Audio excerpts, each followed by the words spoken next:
Hey folks, Ted here with Exped and the Exped SynMat Hyperlite. If you're the kind of person that cuts the handle off your toothbrush before you head out on a hiking trip, this is the mat for you. You're trimming all the weight down. This is light, tight, and super compact. In fact, here's a half-liter water bottle to give you a sense of the size and dimension of what we've got going on. And it's way lighter than a half-liter water. Anyway, let me show you what's going on with this mat. As with all Exped mats, it comes with a stuff sack and a repair kit. It's inside there. Here's the mat. And as I inflate it, you'll get to see why it's so compellingly small and beautiful and light to carry.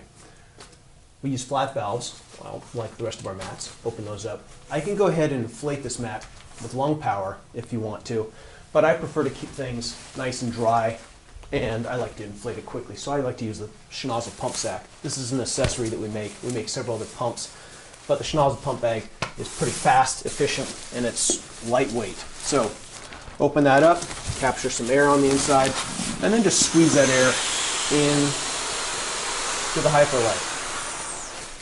I don't know, maybe 3 bags full. We'll see. There's one. I guess it's going to be less than 3 bags full.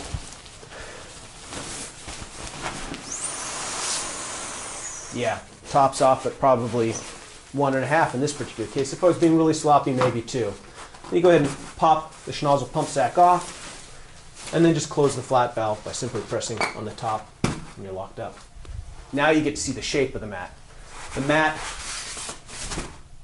is fat and comfortable where you need it. You'll notice that this tapered profile that we have right here trims out or cuts the corners at the foot section and keeps the breadth around the shoulders.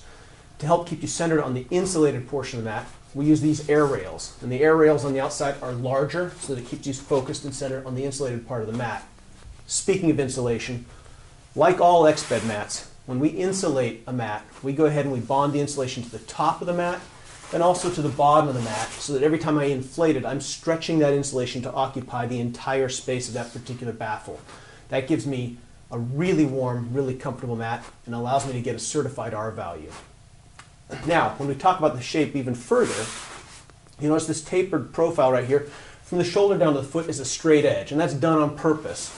It allows me to take another mat, if I'm coupling them up, and you can see I'm going to tilt this ever so slightly so you can see what's going on, and I get a nice straight taper right here with no gaps. If I was in a really small ultralight tent, fairly likely with this mat, I can go ahead and do it head to foot like so you can see again no gaps in there. And that allows me to get the 2 mats into a really tight space if necessary without any gaps between it. So really small, really tight. By the way, we make this in a medium, we make it in a medium wide, and we also make it in a long wide, so you have plenty of options to suit your needs. When it comes time to deflate the mat, also really fast and really easy, all you have to do is open up the single flat valve, and you take the deflate pin and just put it inside the flat valve like so.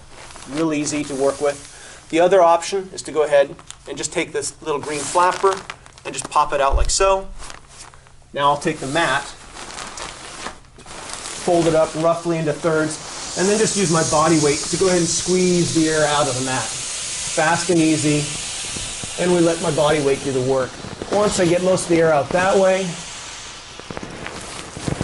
just squeeze it all out.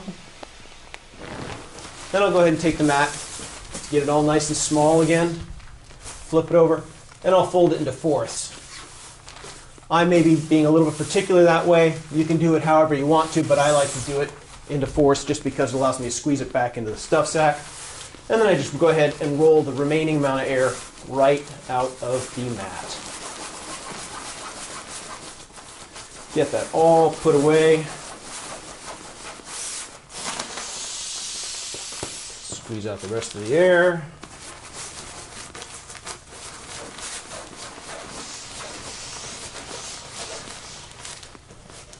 Go ahead and close the flat valve and then drop it back into the stuff sack like so.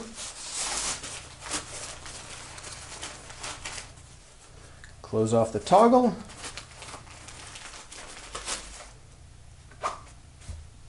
Light, tight. We'll see you out on the trail.